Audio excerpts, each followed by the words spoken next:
নিরামিষ খাবার চাল কুমড়োর রেসিপি খুবই সুস্বাদু। গরম ভাতের সাথে অবশ্যই ঘরে আপনারা ট্রাই করুন। তো চলুন শুরু করি। নমস্কার বন্ধুরা, লিভিং উইথ পিঙ্কির চ্যানেলে আপনাদের স্বাগত। আশা করছি আপনারা সবাই ভালোই আছেন। তো চলুন আজকে ভিডিও শুরু করা যাক।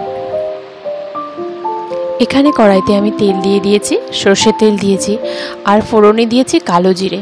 কালো জিরে ফোড়ন দিয়ে তাতে আমি হলুদ গুঁড়ো আর লবণ দিয়ে দিয়েছি। এখন সুন্দর করে চাল কুমড়োগুলো ভেজে নেব। এপিট ওপিট করে চাল কুমড়োগুলো ঢেকে ঢেকে ভেজে নেব।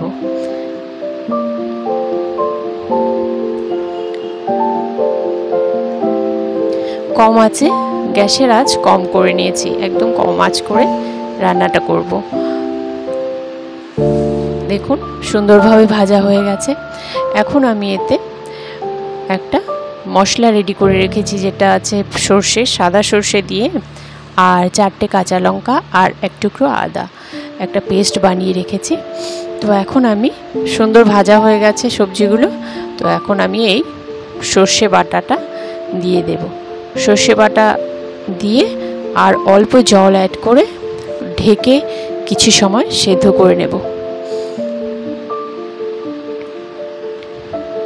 উপর দিয়ে দিলাম আমি কাশ্মীরি লাল মির্চ পাউডার, একটা সুন্দর রং হবে সেজন্য।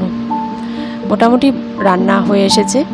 তো বন্ধুরা, যদি ভালো লেগে থাকে আমার এই রেসিপি অবশ্যই কমেন্টে জানাবেন, আর একটা লাইক করতে ভুলবেন না প্লিজ।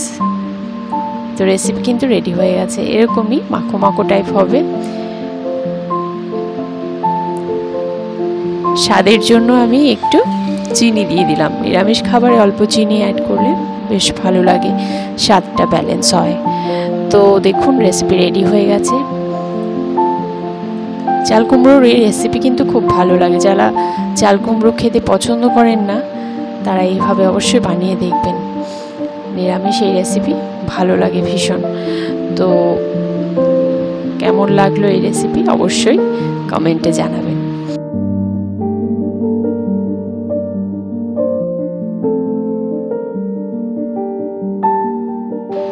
অবশ্যই সাথে থাকবেন বন্ধুরা, আর দেখা হচ্ছে নেক্সট ভিডিওতে। টাটা।